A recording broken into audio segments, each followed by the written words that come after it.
where you ask where people, how people got to work. Well, they got to work darn sight easier than they get to work now.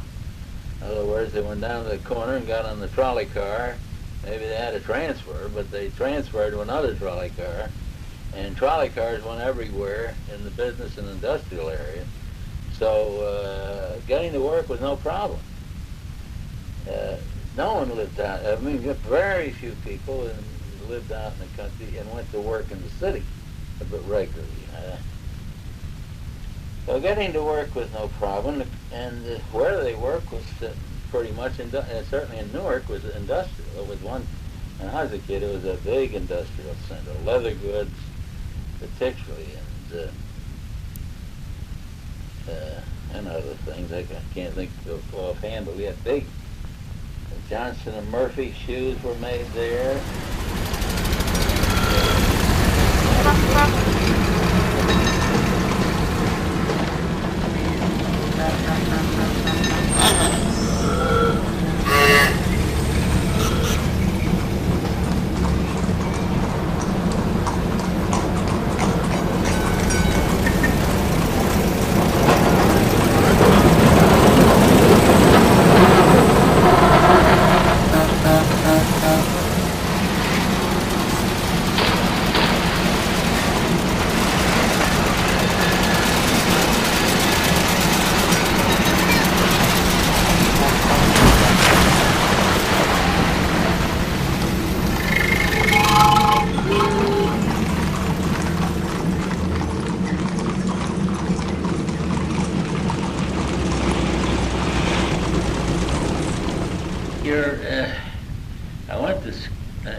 I just walked to school. I went to a parochial school, and in my day, the parochial schools were so much superior to the public schools that nobody even hardly remarked on it. I mean, it was a foregone conclusion. Anyone would tell you, Catholic or Protestant, that the Catholic schools were way beyond the public schools in quality, and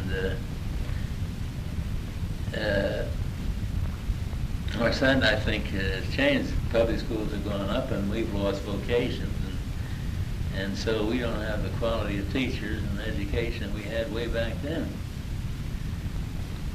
I had wonderful teachers. Particularly, I had one nun for the last 2 years that taught me enough English. I didn't crack a book for 2 years. I mean, an English grammar. When I went on to St. Benedict's, just walked to the parochial school. It was right up the hill. I went to church there. At that parish, my father was an usher in the 11 o'clock Mass. I used to love to go to he and I to High Mass because he liked the singing, and I did too. And but anyway, then I went to St. Benedict's Prep from 1917, 1921, and got there by a trolley car. I took the Clifton Avenue car to Springfield Avenue, and then got off and took the Springfield car to High Street and ran up the hill. I don't think I ever heard the first bell. I wasn't late all that often, but I was late more often than I should have been, and I hate to get up mornings. That was the hardest thing in the world for me. I used to take my shoes and walk them across the floor next to the bed to pretend, so I could pretend to my mother that I was up and moving around. Can't believe that, but I did. When I got married, my mother said that she'd miss me. There's one thing that she wouldn't miss was getting me up in the morning to get out to work or school or whatever the occasion was. Well, anyway, I commuted, as we all did, by trolley car. That was your means of getting around. The cities were small in area, relatively, because it cost to put in, but they had put in sewers and sidewalks and electricity and so on. But you had sidewalks, you had fully paved streets in my day. You had those conveniences. The trolley cars were certainly a convenience. They started out as horse cars. As I just finished Gore Vidal's Lincoln, and he mentions quite frequently the horse cars in Washington, which were trolley cars pulled by horses, mules. I remember when I was a kid, I saw the last horse car line in New York City on a trip into New York. And in Newark, we had a trolley line that didn't use the brakes at the railroads and the other trolley cars were then, it graduated to air brakes. It had a great big long brass handle. There were little trolley cars, just 4 wheels, bounced up and down. That was a Mulberry Street line.